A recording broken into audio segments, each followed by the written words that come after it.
दोस्तों नमस्कार, सभी का स्वागत है प्रवचन डिजिटल पर। मैं हूं आपके साथ विजय रावत। उत्तराखंड का इन दिनों जो सबसे बड़ा मुद्दा बना हुआ है वो है वीडियो और वीपीडीओ जो भर्ती धांधली हुई है। आप सभी को ही पता है, जो लगातार इस खबरों से जो जुड़े हुए हैं उन सभी को ही पता है कि अब तक क्या कुछ इस वीडियो और वीपीडीओ भर्ती धांधली में हुआ है। एसटीएफ ने कई लोगों को इसमें गिरफ्तार किया है, कई करोड़ों रुपए इसमें बरामद हुए हैं। लेकिन उन सबके बीच आप चेहरे आप ये देखिएगा, ये वो चयनित छात्र हैं जो वीडियो और वीपीडीओ में जिनका चयन हुआ। इनका कहना है कि आखिर इनकी क्या कुछ गलती है जो अगर इसमें धांधली हुई है। आप उन लोगों को पकड़िएगा जिन्होंने पैसे दिए हैं, जिनको ब्लैक शिप्स जिनको कहा जाता है, इन लोगों की गलती है। क्योंकि कई फोन मेरे पास ऐसा आए थे जिनका कहना है कि भाई हम तो बड़े गरीब तबके के लोग हैं, हमारे जो माँ बाप हैं बड़ी मुश्किल से हमें पढ़ाते हैं और उस पर हमारा जब सिलेक्शन हो जाता है तो उस पर भी सवाल खड़े होने शुरू हो जाते हैं।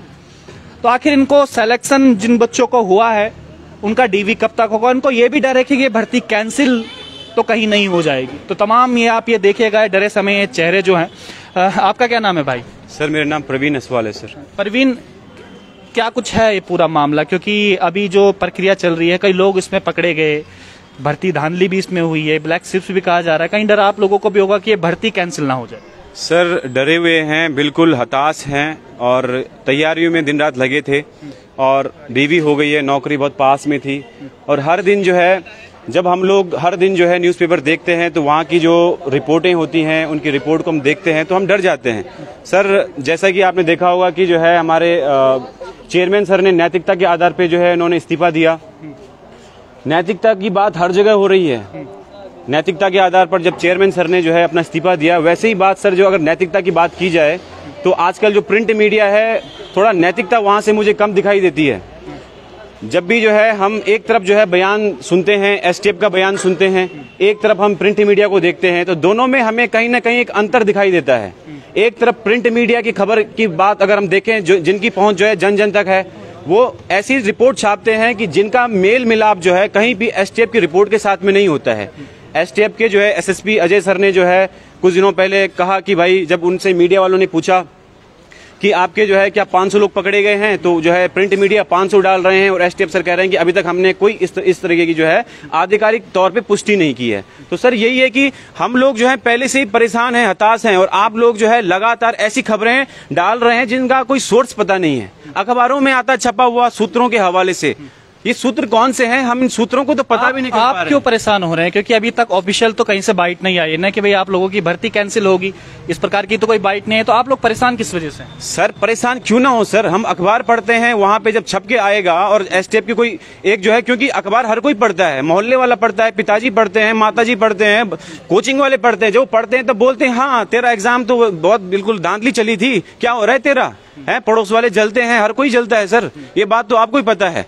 तो ये रही बात प्रिंट मीडिया से। जलने की वजह से परेशान हो रहे हैं आप लोग? सर जलने से परेशान नहीं हो रहे हैं, जब कटाक्ष पढ़ते हैं ना सर, तो कटाक्ष दिल पे लगते हैं। कटाक्ष पढ़ते हैं तो कटाक्ष दिल पे होते हैं। शिवप्रसाद सेमवाल जी भी हमारे साथ मौजूद हैं, उत्तराखंड क्रांति दल से ये हैं। सेमवाल जी, तमाम आप देख रहे होंगे जो भर्ती धांधली पे, तमाम आप अखबार भी पढ़ रहे होंगे, न्यूज चैनलों के माध्यम से भी पढ़ रहे होंगे। इसमें से कई धड़े अलग अलग बट गए। एक धड़ा वो है जिसने एग्जाम निकाले हैं, वो कह रहे हैं कि हमारी ज्वाइनिंग दो। एक धड़ा वो है जो कहते हैं कि भाई उनकी क्या गलती है जो 2 नंबर से रह गए, 1 नंबर से रह गए, क्योंकि थर्ड शिफ्ट में अगर धांधली हुई है तो सेकंड शिफ्ट वालों के नंबर बढ़ गए। वो कहेंगे हमारी इसमें क्या गलती है, क्योंकि इसमें अगर धांधली नहीं होती तो उनका नंबर भी आ जाता। एक तरफ वो लोग हैं जो पैसे दे के इसमें लगे हैं, जो लगातार एसटीएफ इसमें छापेमारी कर रही है। कई लोग पकड़े भी गए हैं, चेक भी बरामद हुए। पर तमाम प्रकरण देखते हुए आपको क्या लगता है कि क्या अब इसमें होना चाहिए जो ये चयनित छात्र आपसे मिलने आए हैं? इसमें उत्तराखंड क्रांति दल का ये साफ मंतव्य है इसमें कि जो भी इसमें ब्लैक शीप्स हैं और जो लोग भी धांधली में शामिल हैं, चाहे कोई ऑफिसर हैं, चाहे कोई जनप्रतिनिधि है, चाहे कोई कोचिंग इंस्टीट्यूट का मालिक है, चाहे कोई छात्र है, जो भी व्यक्ति इस तरीके की धांधली में शामिल है उनके खिलाफ सख्त से सख्त कार्रवाई होनी चाहिए। और ऐसी कार्रवाई होनी चाहिए एक बेंचमार्क हो आने वाली भर्तियों के लिए। नंबर 1 बात। नंबर 2 बात, हमारा ये साफ मानना है कि जो लोग इसमें सेलेक्ट हुए हैं उनको साफ, अगर आप जरा सा भी तुलना करोगे कि कितने बड़े स्तर पे पेपर लीक हुए हैं, वहां तक विजिलेंस के पास मामला है, वो अपने आप पहुंच जाएगी। और कड़ियां को कड़ियां से जोड़ करके साफ गूगल से लेकर के किन लोगों ने आंसर गूगल में कहाँ सर्च किए हैं, किसके कहाँ पे कॉल रिकॉर्डिंग्स हैं, सबके mobile data, WhatsApp call recording सारी चेक हो रही है, तो पता चल जाएगा कि कहाँ से कोई चीज शुरू हुई है और कहाँ तक जाकर के वो पेपर लीक का मामला पहुंचा है। तो क्योंकि मेरी आयोग के जो सचिव है उनसे भी बात हुई है, उनका कहना था कि ये पता करना इतना आसान नहीं होगा, अगर इसमें अगर इतनी सारी आयोग के पता करना इतना आसान कि वो आयोग के सचिव है, वो विजिलेंस के सचिव नहीं है। विजिलेंस का अपना एक तरीका होता है, अपनी टेक्नोलॉजी है, और जहां तक हम लोग भी जर्नलिज्म में रहे तो काफी हद तक हमें भी उनकी टेक्नोलॉजी मालूम है। मुझे लगता है कि अगर विजिलेंस के पास ये मामला पहली बार आया है इस तरीके से, और पहली बार विजिलेंस इसमें एक्टिव हुई है। एस राजू साहब ने विजिलेंस को पहली बार, पहले भी जो ग्राम विकास अधिकारी वाला मामला था वो भी विजिलेंस को भेजा था, लेकिन तब विजिलेंस ने कार्रवाई नहीं की थी, उसमें मुकदमा दर्ज करने के अलावा कोई कार्रवाई नहीं हुई थी।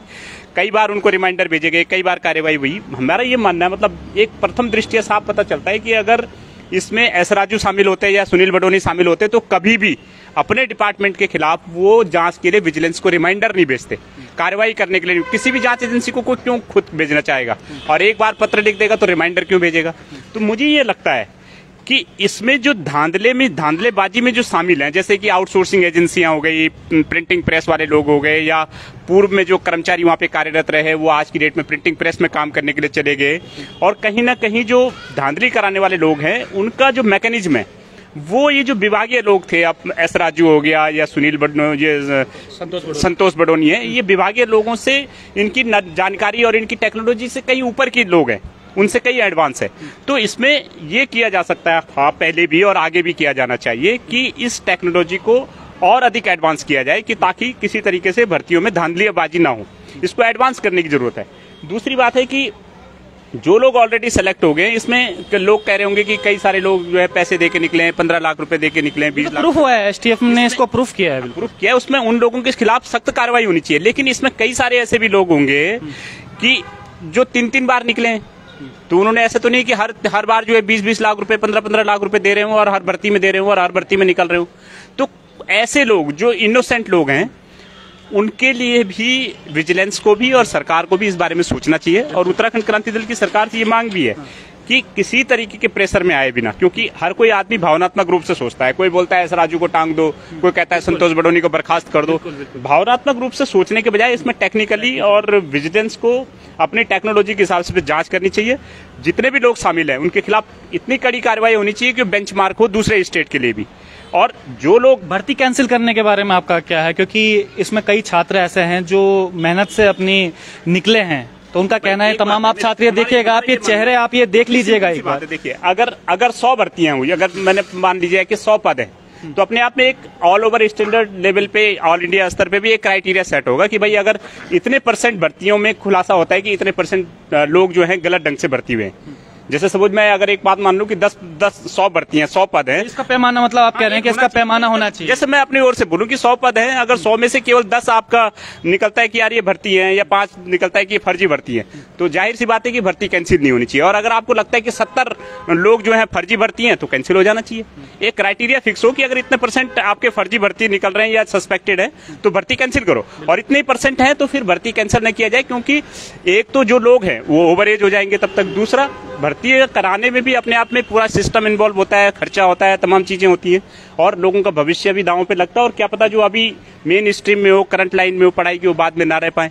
तो ऐसी बहुत सारी चीजें होती हैं, इन चीजों पे भी ध्यान देना चाहिए। और एक क्राइटेरिया फिक्स होना चाहिए कि अगर इससे ज्यादा पेपर लीक के मामले पाए जाते हैं तो भर्ती कैंसिल हो, और इतना तक हो तो फिर नहीं होनी चाहिए। बिल्कुल, शिव प्रसाद सेमवाल जी हमारे साथ, इनका कहना है कि क्राइटेरिया जरूर इसमें फिक्स होना चाहिए कि भर्ती जो धांधली इसमें हुई है, इसमें कितने लोग इसमें इन्वॉल्व हैं, उस आधार पर यह फैसला होना चाहिए कि आखिर ये भर्ती कैंसिल होगी कि नहीं होगी। क्योंकि अभी आपने देखा कि जो एस राजू UKSSC के जो अध्यक्ष थे, उन्होंने कहा है कि भाई नैतिकता के आधार पर उन्होंने इस्तीफा दिया, लेकिन जाते जाते इसमें बहुत बड़े बड़े खुलासे भी वो करके चले गए। उन्होंने इसमें कहा कि इससे पहले भी जो एग्जाम हुए हैं उसमें विजिलेंस और पुलिस को उन्होंने इसकी इंफॉर्मेशन दी थी, लेकिन वो अपना काम सही से नहीं कर पाए थे।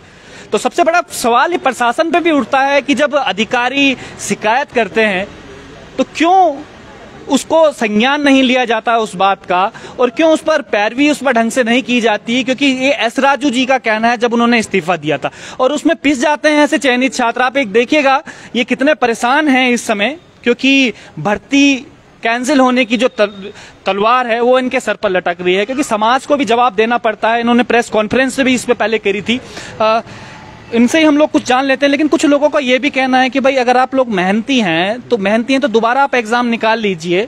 तो इस भर्ती जो कैंसिल की जो मांग कर रहे हैं कि ना दोबारा आप एग्जाम निकाल लीजिए, इसमें प्रॉब्लम क्या है? सर प्रॉब्लम कुछ नहीं है। अगर ये बात कही जा रही है तो वो एक उसमें स्वार्थ भी हो सकता है उन लोगों का, जिनको एक बार इस समय जो है मौका रह गया है, वो भी मौका ढूंढ रहे हैं कि हमें दोबारा जो है इस एग्जाम में बैठने का मौका मिले।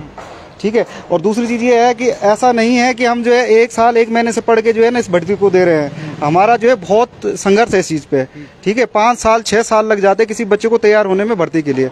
तो ये 5-6 साल देखे जाए, ऐसे नहीं कि जो है आप बोलें कि दोबारा एग्जाम आप ये लगा लो। अभी जो है 8 भर्तियाँ हैं, आयोग ने जो है वो उनकी डेट पीछे कर दी है, वो 2023 तक होती है। ये अगर इस एग्जाम में कुछ गड़बड़ी कुछ ज़्यादा होता है तो ये 2024-25 तक चली जाएगी। तो क्या हमारे माँ बाप जो है, मैं 2013 से यहाँ देहरादून में हूँ, क्या वो खर्चा कर पाएंगे? महीने के 6,000 रुपये देते हैं, उसमें 4,000 तो मेरा रूम रेंट निकल जाता है, 2,000 में महीना काटता हूँ। क्या ये पीड़ा वो लोग देखते हैं? मेरे जो है कई एग्जाम रह गए हैं जिनमें जो है मेरा जो है चयन होने से बचा हुआ था। तो मुझे अपने ऊपर काम मैंने उसमें करा है कि मैंने देखा है कि मेरे अंदर सबसे पहले मैं खुद के अंदर देख रहा हूँ कि मेरे अंदर कमी क्या थी। और जो ये लोग कहते हैं कि दोबारा मौका मिलेगा, मैं उनसे भी कहना चाहता हूँ। उनका कहना यह है, मैं बता देता हूँ आपको, थोड़ा टेक्निकली हम लोग इसमें बातें करेंगे। उनका कहना यह है कि जो थर्ड शिफ्ट के जो जिसमें पकड़े गए जो लोग जो उसमें शामिल हैं, तो जो जिनके एग्जाम कुछ नंबर से रुक गए उनकी यह गलती है। भाई इनको पैसे दे के कुछ लोग हुए, अब जिनके जो रुक गए उनकी यह गलती है। कम से कम अब जब एग्जाम होगा तो उसमें सबके साथ एक साथ बैठा के जो एक कहते हैं कि एक साफ तरीके से एग्जाम हो, तो इसमें प्रॉब्लम क्या है फिर? सर ऐसा है, जो थर्ड शिफ्ट में अभी तक जो पकड़े गए हैं, मुझे नहीं पता कि उसमें जो है अभी 13 लोगों के नाम आए, उसमें कितने जो है स्टूडेंट है और कितना जो है उसमें माफिया है। ठीक है। एक जो है एक तथ्य को लेकर जो है ना पूरी बात नहीं कही जा सकती।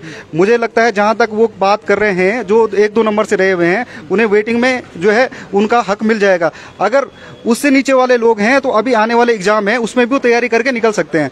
हमारा रोजगार छीन कर जो है वो लोग ये सोच रहे हैं कि जो है हमें दूसरा मौका मिलेगा। कुछ लोग इसमें ऐसे हैं जो ऑलरेडी रोजगार हैं, अभी गवर्नमेंट सर्वेंट है।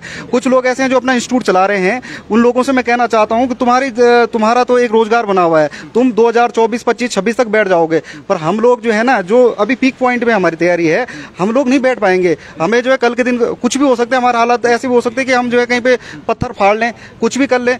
हो सकता है कि हम मेन स्ट्रीम में ना रह सकें। इसलिए हम कह रहे हैं कि जो है हम लोगों की आप सीबीआई जांच कर लो, आप जो है जो संस्था है उससे जांच करा लो। मेरे को जो है ना, मैं साफ तौर पे कह रहा हूँ, मेरे को ले जाओ, मीडिया को भी ले जाओ। अगर मैं कहीं पे दोषी हूं तो उसकी मुझे सजा वहीं पे फांसी दे दो। पर अगर नहीं मैं दोषी हूं तो इसमें हमारा अधिकार है कि हमें जो है ना उसी टाइम पे ज्वाइनिंग दी जाए। ठीक है। अगर आप लोग कह रहे हो सीबीआई से जांच करो, जल्दी करो। एसटीएफ से जांच करनी है, सीबीआई से जांच करनी, करो। पर हमें ये इंश्योर करो कि हमें जो है रोजगार मिले। ऐसा नहीं कि हमें जलील करा जाए। जब से पेपर हुआ है तब से लगातार जो है मेहनती बच्चों को कह रहे हैं कि यही मेहनती है, यही की वर्ग मेहनती है। हम जानते हैं कि हर कोई जो बच्चा है वो मेहनती है, पर क्या है कि उसमें से कुछ लोग ही सेलेक्ट हो पाते हैं। कभी भी कोई भी एग्जाम होता है उसमें एक संख्या होती है पदों की, उसमें हो सकता है कोई आधे नंबर से रुकता है, कोई 1 नंबर से रुकता है। पर इसमें जो है ना, जो आते हैं वो कहीं ना कहीं उनसे सर्वश्रेष्ठ होते हैं किसी भी कैटेगरी में। मैं पीएच कैटेगरी में हूँ, हो सकता है कि मेरे से कोई जो है और अच्छा पढ़ने वाला हो, पर अभी जो मैंने पेपर दिया उसमें मैं सर्वश्रेष्ठ था, इसलिए मैं इस चयन सूची में बना हुआ हूँ। तो ये चीज़ एक गलत जो है, एक मैं इस हिसाब से मानता हूँ इसको, ये कुतर्क है कि जैसे लोग कहते हैं कि नहीं आप दोबारा तैयारी कर सकते हो। तो आप लोग आयोग के पास गए हो कि भाई कब तक ये पूरा जांच पूरी होगी, कब तक हमें जो ज्वाइनिंग मिल पाएगी, कुछ इस तरीके की बात हुई आयोग से? सर अभी तो जो है जांच चल रही है, अभी तक तो कुछ पता नहीं चल रहा है कि अब जांच कितने महीने चलेगी ये भी पता नहीं है ना। जांच में क्या सामने आता है ये भी पता नहीं है, शासन क्या निर्णय लेगा हमें ये भी पता नहीं है, और हमें अपने भविष्य में क्या होगा इसके बारे में हमें भी पता नहीं है। जीवन का पता नहीं सेकंड में क्या हो जाएगा। तो आप ये सोचिए, इतनी अनिश्चितताएं हैं, और उस अनिश्चितताओं में आप कह रहे हैं कि दोबारा एग्जाम के लिए हम क्या तैयार नहीं है? सर दोबारा एग्जाम आसानी से हो सकता है, कोई दिक्कत नहीं, हम दे सकते हैं। लेकिन आप इस बात की गारंटी कौन लेगा? अगर हमारी तबीयत खराब हो गई, किसी को जॉन्डिस हो गया, किसी को कुछ हो गया, वो डायरेक्ट 6 महीना गया उसका, कोई महिला है उसकी शादी हो गई, क्या उसके सास ससुर अलाउ करेंगे? हमारे दिव्यांग जन जो हैं सर, आप जो है, हम जब पूरे भारत में समावेशी विकास की बात करते हैं, हम बोलते हैं कि जो है सामाजिक तौर पे हमारा जो है समाज बिल्कुल बराबर होना चाहिए, आर्थिक हो चाहे सामाजिक हो, सांस्कृतिक हो, कैसे भी हो। पर आप सोचिए ना सर कि एक महिला वर्ग है, उसकी शादी हो जाती है, शादी के बाद क्या उसको जो है अलाउ कर पाएंगे? भाई फैमिली प्लानिंग है उनके, क्या हो पाएगा, तैयारी हो पाएगी? आप तो चलो ठीक है, आपने क्राइटेरिया सेट कर दिया, दोबारा एग्जाम का कर दिया, लेकिन आप उन बच्चों के साथ कैसे न्याय करेंगे जो एग्जाम देने लायक नहीं है? किसी की तबीयत खराब होगी, किसी का हो सकता है कि किसी का एक्सीडेंट हो गया। आपको ये डर है कि दोबारा री एग्जाम होता है तो कहीं आप लोगों की तबीयत खराब ना हो जाए, या किसी जो महिला है उसके ये डर है आपको? सर हमें डर नहीं है, ये नहीं भाई, क्या कह रहे हैं, क्या गारंटी नहीं है? गारंटी क्या है कि दोबारा एग्जाम निकल ही जाएगा। जैसे हर नेता, जैसे एक चुनाव लड़ा, दूसरी बार वो चुनाव जीतता नहीं है ना, वो हार भी सकता है। ऐसे ही मैंने 17 मार्च 2021 को पेपर दिया पर्सनल असिस्टेंट का, मेरा 9वां नंबर है, 9वां रैंक आया प्रदेश में। 26 सितंबर 2021 को सचिवालय सुरक्षा, सचिवालय गार्ड का पेपर हुआ, मेरा सिलेक्शन नहीं हुआ। तो आपको ये डर भी है कि दोबारा एग्जाम होने में? स्वाभाविक है, दोबारा एग्जाम होगा, हो सकता है हमारा ना हो, तो इसमें हमारी गलती क्या है? किसकी गलती होगी इसमें, है ना? हम कौन कर रहा है? हाँ, और बात वो कर रहे हैं जो 40 नंबर वाले हैं, जो 45 नंबर 38 साल के लोग हैं कुछ, जिनका काम ही कोचिंग संस्थान चलाना है, वो अपने लिए सिर्फ कस्टमर बना रहे हैं। 25-26 साल के बच्चे होंगे जो 30 की एज में जो बच्चे लटके हुए हैं ना, वो जिंदगी भर दोबारा एग्जाम देते रहेंगे। ये कौन सी जायज बात हो गई? आप बताइए ना, ये कौन सी जायज बात हो गई कि दोबारा एग्जाम दे दीजिए? हमें पता है ये बात किसने उठाई है, उसके मकसद क्या है, हमें सब पता है। नाम लीजिए ना खुल के, लाइव चल रहा है, नाम लीजिए खुल के, इस पर एडिट भी नहीं हो सकता। आ जाएंगे नाम सामने, आ जाएंगे। डर क्यों रहे हो नाम लेने में? कुछ नेताओं की रंजिश भी है, कुछ नेता हैं इसमें शामिल। हम लोग थोड़ा सा, हमको सूचना मिल गई है, धीरे धीरे हम लोग भी प्लानिंग कर रहे हैं, नाम सबके उजागर किए जाएंगे और धीरे धीरे हम लोग सबकी पोल खोलने वाले हैं। जो लोग हमें घेरने की कोशिश कर रहे हैं, सबकी पोल खेलेंगे। महिलाओं के पास में चलता हूँ क्योंकि सबसे ज्यादा मेहनत वो ही कर। आप थोड़ा यहाँ पे आ जाइएगा इधर।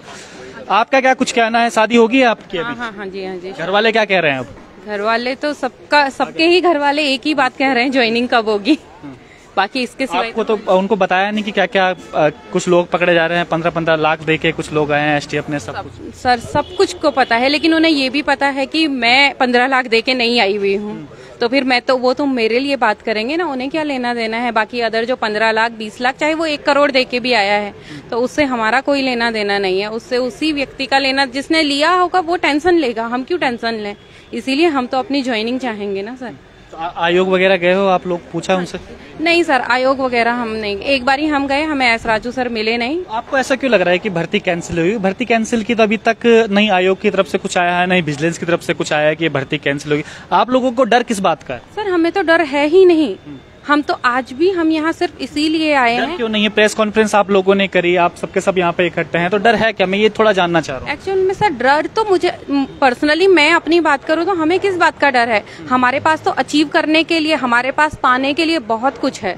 क्या है? री एग्जाम का डर है? री एग्जाम तो सर कंसेप्ट ही नहीं होता है। री एग्जाम तो उस कंडीशन पे होगा ना जब अभी क्या है कि आते जाते अगर प्रिंट मीडिया, क्योंकि अभी अक्सर बातें घर वालों को, बड़े बुजुर्ग वही प्रिंट मीडिया देखते हैं, तो प्रिंट मीडिया से ही वो जानते हैं कि भाई आज यहाँ पर ये बातें हो गई हैं। तो जब प्रिंट मीडिया और एसटीएफ ने, जो अभी जांच एजेंसी चल रही है, एसटीएफ ने क्लियरली कह दिया है कि प्रिंट मीडिया पे भरोसा ही नहीं करो, तो उस बात को लेकर, क्योंकि अभी तक एसटीएफ का हमारे लिए सकारात्मक ही रवैया रहा है, नकारात्मक कुछ। आप लोग भी सारे के सारे चाह रहे होंगे, जितने भी छात्र हैं यहाँ पर मौजूद, आप सबके सब भी चाह रहे होंगे कि जो पैसे दे के लगे हैं, जो प्रॉब्लम आप लोगों को हुई है, वो लोग भी इसमें तुरंत उन पे कार्रवाई होनी चाहिए, सख्त से सख्त उन पे कार्रवाई होनी चाहिए। आप सब लोग भी ये चाह रहे होंगे।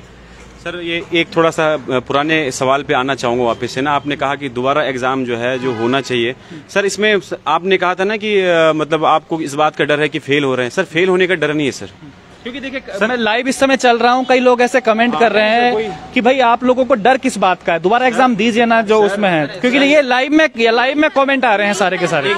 एक मिनट बात रखने दीजिए सर। मैं ये कह रहा हूँ कि डर फेल होने का नहीं है सर।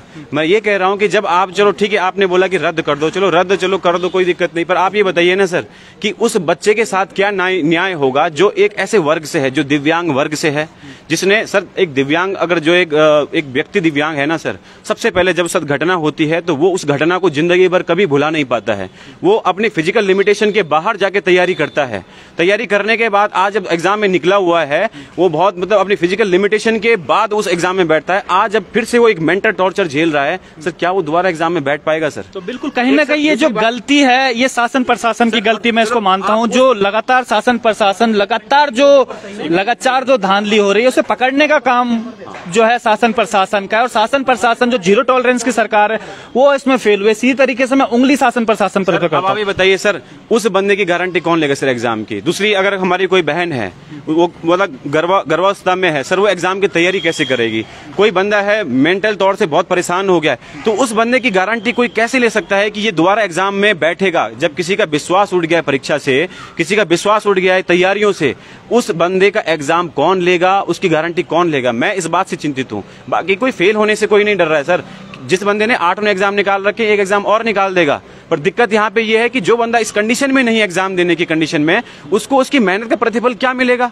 ये मिलेगा कि भाई एक एग्जाम में इसने अच्छे मानसिक तौर पे तैयारी की है, दूसरे एग्जाम में तैयारी नहीं है और आपने एग्जाम करा दिया और वो फेल हो गया, तो क्या अब उसकी मेहनत को इस तरीके से आंकेंगे?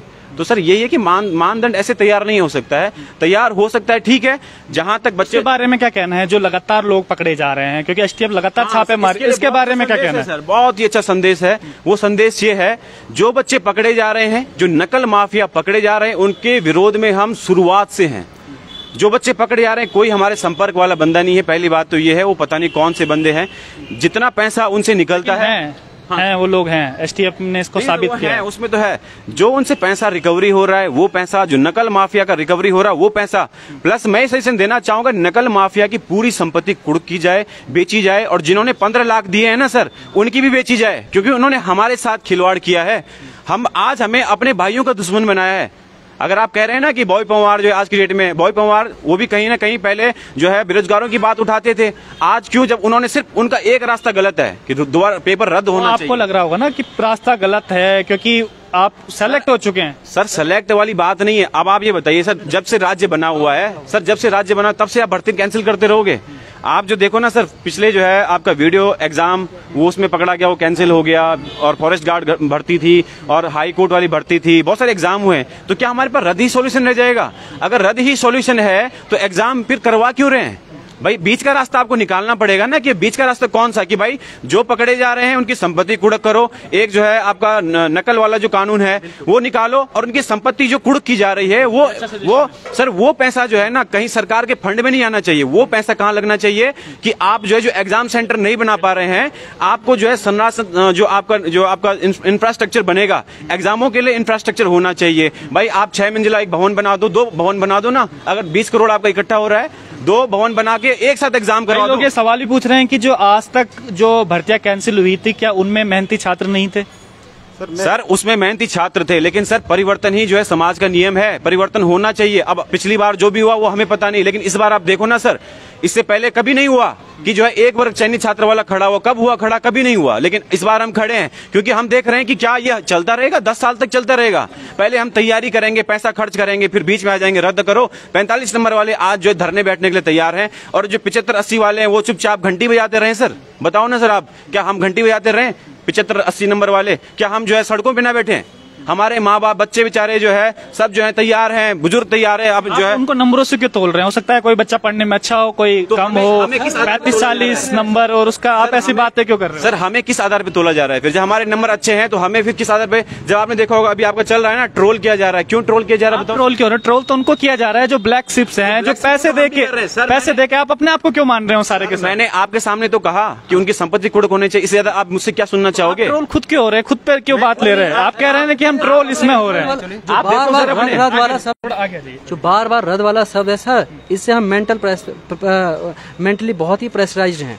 हम इसीलिए हम लोग इसीलिए परेशान हैं कि जब ये बात हो रही है, बाकी आप जांच करवाओ, कुछ भी करवाओ, हमें कोई फर्क नहीं पड़ता। अभी आकर हमें सीबीआई से जांच करवाओ, हमें कोई फर्क नहीं पड़ता, हम तैयार है करवाने। आप टाइम की बात करो ना कि भाई इतने टाइम के अंदर आप इसको खत्म करो, जांच करो, हमें ज्वाइनिंग दो। आप एक टाइम लिमिट की बात करो इसमें। सर एक चीज बताइए सर, हर चीज का ठेका हमने ले रखा है। अग्नि परीक्षा देने के लिए तैयार हम हैं। हमने एक लिस्ट बना रखी है। आपका चयन आपका हुआ है तो ठेका भी तो आपको लेना पड़ेगा ना। आज आप यहाँ पर आज मीडिया के सामने आप आए हो तो इस बात के लिए आए हो। सर मैं ये कह रहा हूँ, देखो 2-3 चीजें बता रहा हूँ। सबसे पहले मैं पत्रकारिता पे जाऊंगा, प्रिंट मीडिया पे जाऊंगा। पहला आप अपनी जिम्मेवारी समझें। सवाल का जवाब आप दीजिए जो मैंने सवाल आपसे पूछा है अभी। क्या सवाल था सर? भूल। सवाल मैंने आपसे ये पूछा था कि भाई आप जो ये बात हो रही है री एग्जाम देने की जो बात हो रही है, जो आप लगातार जो सवाल आप लोग ये कर रहे हैं, तो इसमें प्रॉब्लम कहाँ पर आ रही है? बार बार यही तो हम बात कर रहे हैं आपसे। प्रॉब्लम ये आ रही है सर, हर चीज का आकलन जो है सर, आप क्या देखो,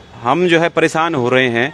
प्रिंट मीडिया में छपता है कि भाई इस तरीके से हो रहा है, रद्द हो रही है, चलो हम परेशान। आप ये सोचिए सर, बीच का रास्ता भी तो होता है। जब आप देख रहे हैं कि भ्रष्टाचार रुक नहीं पा रहा है, लगातार इतने सालों से चल रहा है, तो अगर आप हर एग्जाम भर्ती कैंसिल करने पे आओगे ना सर, तो कोई एग्जाम बचेगा नहीं। तो क्या इस राज्य में क्या कोई भी एक जो है सरकारी नौकरियों के लिए बिल्कुल सपना देखना बंद कर दे? मैं इसी बात के लिए कह रहा हूं कि कम से सरकार से सवाल क्यों नहीं पूछता? आप धामी जी से मिलिए ना, बोलिए उनसे कि भाई आप इस तरीके से क्यों कर रहे हैं, आपकी वजह से हमें परेशानी हो रही है। जो ये बच्चे जो पकड़े जा रहे हैं 15-15 लाख रुपए जिन्होंने दिया, उनकी वजह से हमारी क्या गलती है? अब हमें तो बता दीजिए हमारी ये गलती है। तो सरकार से सवाल पूछिए ना आप। लेकिन जो ये जो पेपर की बात आप कर रहे हैं कि पेपर रद्द करने की बात कर रहे हैं, भाई लीक का अगर मामला उठेगा तो रद्द करने की बात तो करेंगे। सर जो मीडिया है ना, मीडिया किन लोगों की आवाज पहुंचाता है सरकार के पास, जिनकी आवाज सुनी नहीं जा रही। अब आप हमारे सामने हमारा इंटरव्यू ले रहे हैं, तो ये बात सरकार तक जाएगी ना। इसीलिए तो हम कह रहे हैं कि सरकार हमारा संज्ञान ले। जिन आपके माध्यम से मैसेज देना चाह रहे हैं कि सरकार हमारा संज्ञान दे, हम आपके जो है, हम उत्तराखंड के जो है भविष्य बनाने में बहुत योगदान देंगे। हम मेहनती ईमानदार हैं, हम हमारे जो है किसी भी तरीके से जो उत्तराखंड पीछे गर्त में नहीं जाएगा। अगर हम लोगों चयनित छात्र मेहनत करके आए हैं, हम उत्तराखंड को आगे ही लेके जाएंगे। हम सरकार विरोधी नहीं है, पर मेहनत वाले छात्रों को उनका मेहनत का प्रतिफल मिले। हमने जो मेहनत की है ये रास्ता न निकले कि भाई लगातार आप पिछले एग्जामों में देखो, क्या हर एग्जाम को कैंसिल करते जाओगे? जो भर्तियों में सिलेक्ट हो गए उनको भी बाहर निकालोगे? बीच का रास्ता निकालना पड़ेगा ना। बीच का रास्ता ये है कि भाई आप जो है, जो एग्जाम आपने करा रखे हैं, इनमें जो पकड़े जा रहे हैं इनको कुछ भी करो, हमें मतलब नहीं है। इनकी संपत्ति का कुछ भी करो, हमें मतलब है इनका पैसा। इस भाई ने बहुत अच्छी बात एक कही है कि जो बच्चे पकड़े जा रहे हैं, जो पैसे देते हैं, उनकी संपत्ति कुड़क की जाए और जितना भी उनका पैसा वसूल होता है इन जो गरीब जो छात्र हैं उनके हितों में लगाया जाए। ये बहुत अच्छी परीक्षा हितों में इसका लगाया जाए। आप कुछ कह रहे थे उस समय? सर अभी आपने कहा कि आप लोग डर रहे हैं या आप लोग बच रहे हैं। आप लोग मुझे बताइए कि सवाल बहुत सारे हैं, जवाब ढूंढना बहुत मुश्किल हो रहा है आज के टाइम पे। आप अभी बोल रहे थे आप ट्रोल करने से डर रहे हैं। आप अगर मुझे बताइए, मैं 2 साल से यहाँ पे पढ़ाई कर रहा हूँ, टाइम बहुत हो गया, लेकिन वीडियो की अगर मैं बात करूँ, दिसंबर में आ गया था और 20 में, और उसके बाद अभी तक कर रहे हैं।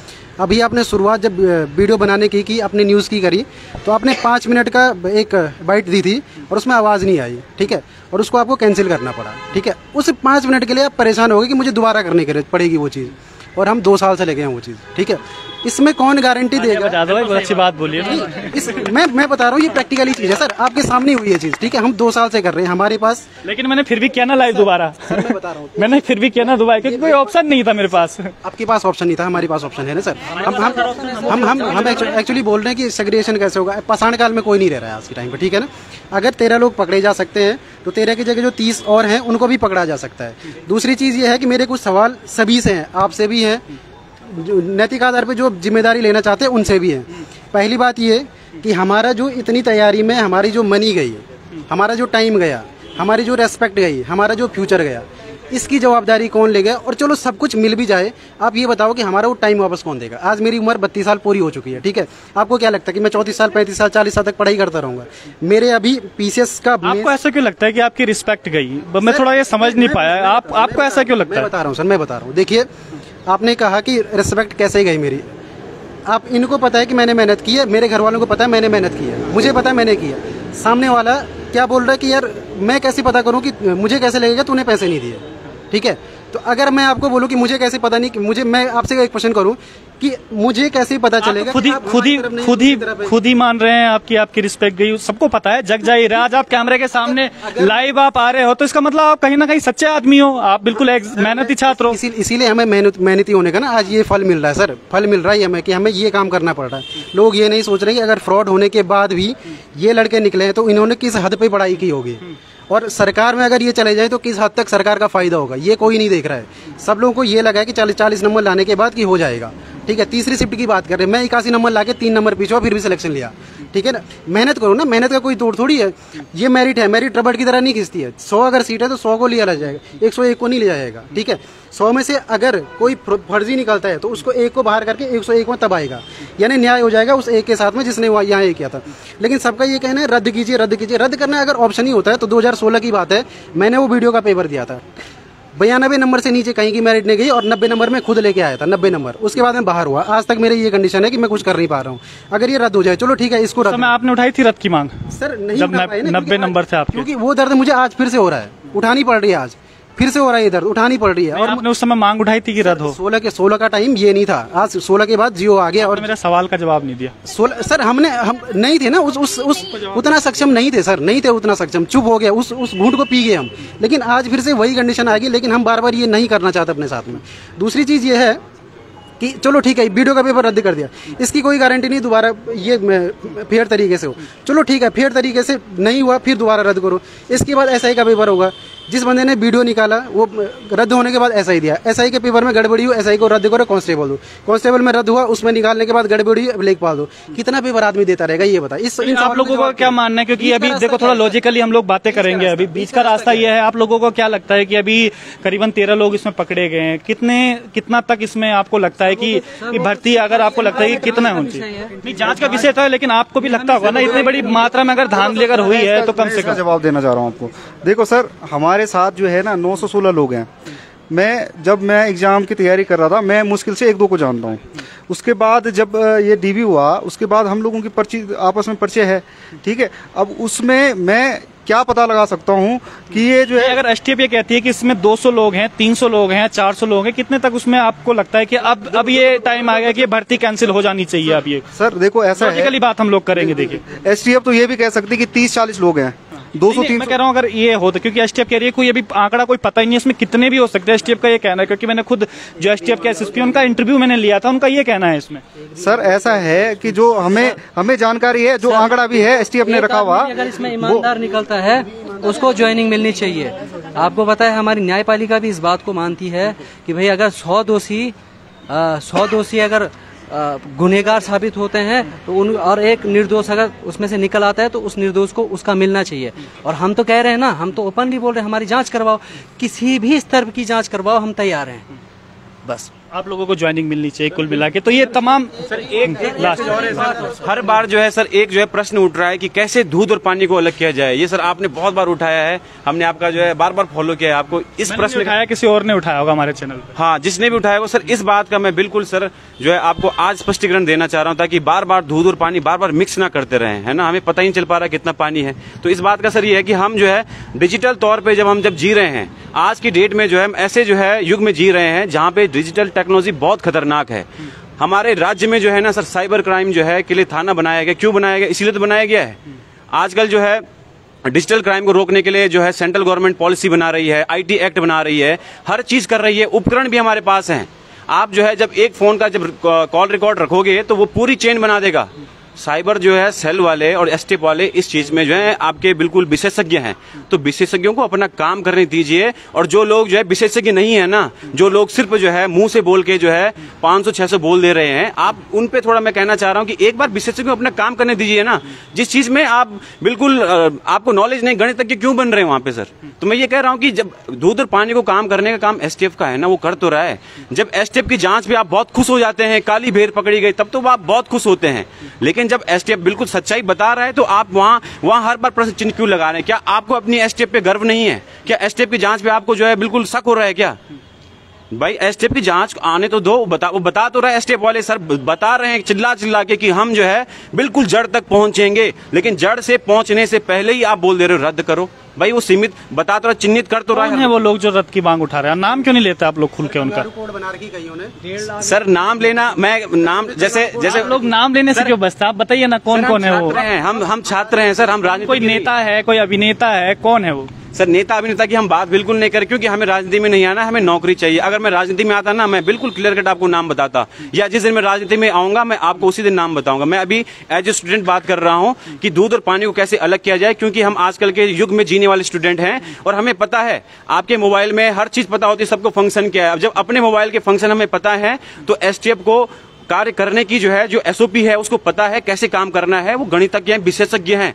वो बात जो है आपके मोबाइल से हर डेटे को ये निकाल देंगे और आपने किसको कॉल किया है, किसको फॉरवर्ड किया है, व्हाट्सएप हो, टेलीग्राम हो, वो बातें तो आप लोगों पर भी लागू होती है ना, क्योंकि आप लोग भी लगातार प्रेस कॉन्फ्रेंस आप कर रहे हैं, नेताओं से आप लोग मिल रहे हैं, तो आप भी सब्र रखिए ना। जो जांच हो रही है जांच होने दीजिए। आप क्यों बौखला रहे हैं सारे के सारे? नहीं रहे सर, हम जो है जो गलत अफवाहें फैला रहे हैं, जो पहले से ही जो है एक ऐसा रास्ता बीच का निकाल रहे हैं। अफवाहों से डर रहे हैं आप लोग सारे के सारे? सर हम समाज में रह रहे हैं सर, हमारा गलत अफवाहों को के खिलाफ विरोध करना क्या गलत बात है सर? आप बताइए, आप भी बताओ सर। एक बात ये है, जब तक हम लोग सिलेक्टेड लोग सामने नहीं आ रहे थे ना, तब तक बहुत सारे लोग कह रहे थे कि सिलेक्टेड लोग तो हमें दिख नहीं रहे हैं, सारे भ्रष्ट हैं, 916 के 916 लोग सब भ्रष्ट हैं। अब हम सामने आए हैं, अब कह रहे हैं कि क्यों बौखला रहे हैं? कहाँ बौखला रहे हैं? अपनी मांगों को लेकर बातचीत कर रहे हैं, अपने साथ न्याय के लेकर बातचीत कर रहे हैं। न्याय की बात करना बुरा है क्या? भारतीय संविधान की उन्होंने एक सवाल उन्होंने एक सवाल बोला था कि भाई कुछ लोग हैं जो कह रहे हैं कि दूध और पानी को आप अलग कीजिएगा। आपने ये सवाल उठाया था कि वो एसटीएफ की जांच पूरी होने दीजिए। मेरा सवाल वो आप पे भी है कि आप लोग क्यों इतना कर रहे हैं? एसटीएफ को जांच करने दीजिएगा। आप भर्ती कैंसिल की कौन बात कर रहा है? सर हमने बहुत पहले भी कहा था कि हम तैयार हैं अग्नि परीक्षा देने के लिए, हम भी तैयार हैं। हमारी जांच हो, बुलाएंगे हम स्वागत। देखो सर, सच को आज क्या हम डरने के लिए तैयार ही नहीं। आपके सामने जब हम खुले होकर बोल रहे हैं और आपके मंच को देखने वाले हजारों लोग हैं, तो हमें पता है ना कि भाई हमको भी जो है बहुत सारे लोग कहेंगे, लेकिन हम सच्चे हैं। हमें किस बात का डर है? डरेगा तो वो जिसने पैसे दे रखे हैं। और हम अभी भी कह रहे हैं, जो जिसने पैसे दे रखे पकड़ो, कुछ भी करो। अगर हमने दिया हमें भी कुछ भी कर लो ना, हम डर नहीं रहे। और सर दूसरा जो मध्यवर्ती मार्ग हमने निकाला है वो ये है कि सर मेहनतियों को न्याय मिले और काली भेड़ों को कठोर कारावास, काला पानी की सजा मिले। और सर दूसरी बात एक, सर आप ही बताइए, आपका चैनल है, आपके चैनल पे कितने फॉलोअर होंगे? हो सकता है 1 लाख हो, 1.5 लाख हो। अगर आपका पेज क्रैश हो जाए सर, आप क्या रिकवर करने की कोशिश नहीं करेंगे? टेक्निकली वो बात अलग है, क्योंकि मानवता और उसमें अलग फर्क है। टेक्निकली चीजें अलग है। समय भी ज्यादा हो गया है। सर इस बात का जवाब दीजिए सर, क्या आप रिकवर नहीं करेंगे सर? उसे रिकवर क्यों नहीं करेंगे? हम बिल्कुल रिकवर करेंगे, लेकिन अगर रिकवर नहीं हुआ तो मैं दोबारा से नया पेज बनाऊंगा, नई मेहनत हम करेंगे। आप अगर इस जॉब पे लगे होते आज की डेट में, अगर आप बीपीडीओ में एक सिलेक्टेड कैंडिडेट होते तो आप क्या करते? जब आप मीडिया पे आएंगे तो मीडिया वालों से तब आप सवाल पूछेगा। आज आपका पक्ष हम लेने आए हैं। तो ये तमाम वो लोग हैं जो वीडियो वीपीडीओ से चयनित छात्र थे, उनकी सिर्फ एक ही मांग है कि इनकी क्या गलती है? जो तमाम जो भ्रष्टाचार हुए हैं, जो ये रूपरेखा बनाई गई है, 15-15 लाख रुपए जो दिए गए हैं, इसमें इनकी क्या गलती है? इनको जल्द से जल्द ज्वाइनिंग मिलनी चाहिए। तो तमाम ये सवालों के साथ हम लिए छोड़े चलते हैं कि क्या इनको ज्वाइनिंग मिल पाएगी कि नहीं मिल पाएगी? क्या जो UKSSC आयोग है वो क्या कदम इस पर उठाएगा? और अब तक कितनी और काली भेड़ें इस पर और नजर आएंगी? तब तक के लिए बन रही है परवजन डिजिटल के साथ।